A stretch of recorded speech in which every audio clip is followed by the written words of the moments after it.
Way makalabaw sa gugma sa inahan nga kaya niining isakripisyo ang tanan para sa iyang anak.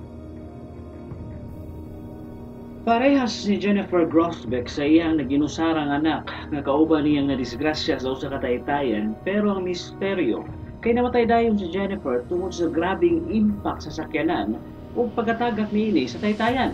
Pero ang mga tawo nga nitabang sa iyang anak nakadungog og syagit nga mao'y nangayo og tabang sulod sa sakyanan. Pero sa di pa ang tanan, ayaw kalimot sa pag-subscribe ug i-click ang bell icon para sa mga musunod nga istorya diri sa Abiseth TV.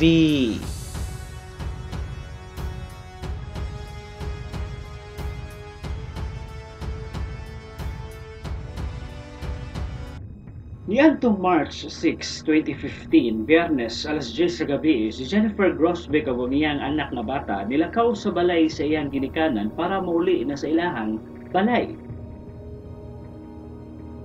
Gitugtan si Jenny sa iyang amahan nga mobiya bisan og gabi na maong gibutang niini ang bata sa car seat. Ug nag-drive si Jenny gikan sa Salem kundi nagpuyo ang iyang ginikanan ug paingon sa Springfield, pero ay kalibutan ang iyang amahan nga mauna di ay kato ang katapusang higayon nga magkita niya iyang anak nga buhi nga si Jenny. Mintras nag-drive si Jenny kauban ang iyang anak, nawad-an kini kontrol sa sakyanan ug idiretso sa taytayan ug nahulog sa bugnaw tubig sa Spanish Fork River sa Utah.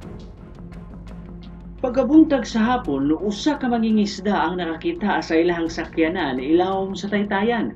14 na kaoras ang minglabay, human milakaw si Jenny sa balay sa iyahang ginikanan.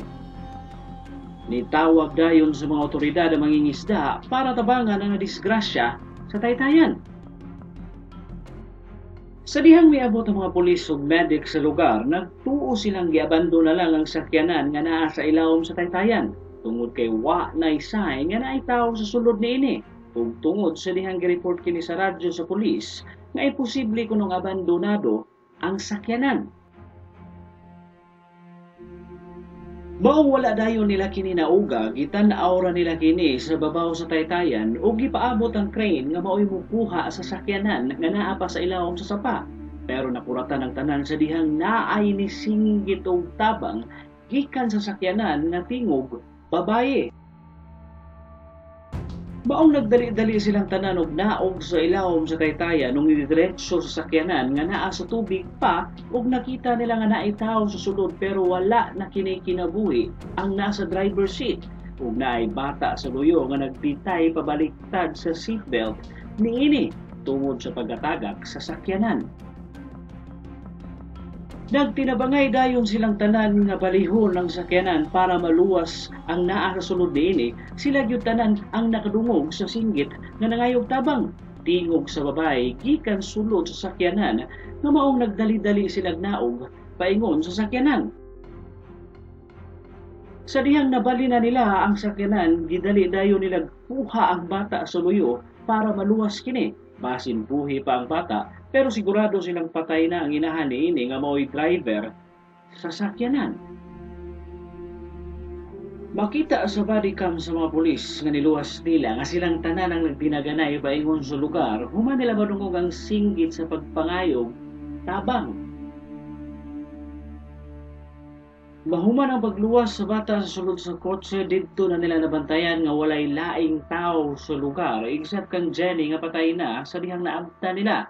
Kung imposible kaayo nga ang bata mao ini singgit nga bata pa man kini o wala kini panimuot sa dihang giluwas nila.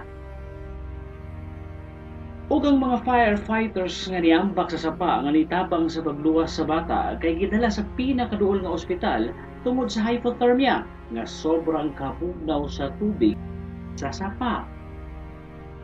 Og silang tanan misulti nga nakadungog gyud kuno sila og singgit nga nangayog tabang gikan sulod sa sakyanan.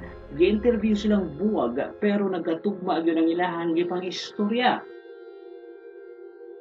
Pero wa may laing tao didto except sa inahan ug anak nga naa sulod sa sakyanan. Ang misteryo pa sa panghitabo kay patay na si Jenny sa diyang nakita nila kini. Maong imposible nga siya mao'y nisinggit og tabang tungod nahibaw-an sa report sa mga pulis nga patay na kuno dayon kini tungod sa impact sa sakyanan ug pila na kuno katuka oras nga patay sa dihang miabot ang mga otoridad sa lugar. Ug sa tanang mingtabang para maluwas ang anak ni Jenny nga si Baby Lily kay gitagaag award sa ilang nabuhat nga tabang ug pagluwas sa kinabuhi sa bata nga milagrong wa mamatay sa gidugayon niini sa sulod sa sakyanan nga nagbitay pa jud ang ulo sa ubos ug sa sobrang kabugnaw sa tubig sa sapa. Gituuhan sa pamilya ni Jenny nga wa kuno mobiya ang kalag niini sa sakyanan para bantayan ang iyang anak ug gipaabot ang tabang. Kung sigurado sila nga si Jenny kuno katong singgit og tabang para maluwas ang iyahang anak. Tungod kay ilado nila si Jenny nga usa ka maayo ug mahigugmaong inahan sa iyang anak ug buhaton ng tanan para sa iyang baby Lily. Unya si Baby Lily kay na ICU ug usa ka semana, una kini naka-recover pero gikuyawan ang mga doktor base na unsa ang utok sa bata tungod kay 14 kini ka oras nga nagbitay nga nabaliktad sa iyang car seat sulod sa SUV.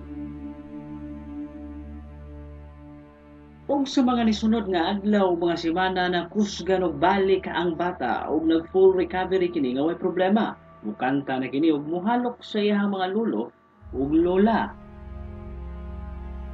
Ug modako na ang bata kahibaw sila nga daghan kini pangutana kung unsay nahitabo nila pero dili niini ma-question kay ang paghigugma siyang inahan diha niya. Usa ka paghigugma nga lawom kaayo nga andam labngon ang kalibutan sa mga buhi ug patay para masiguro nga matagaan og chance nga mabuhi ang pinakahinigugma niyang anak nga si Baby Lily. Diri na lang kutob ug ayaw kalimot sa pag-subscribe diri sa Abiset TV para sa mga mosunod nga video. Daghang salamat sa pagtan-aw.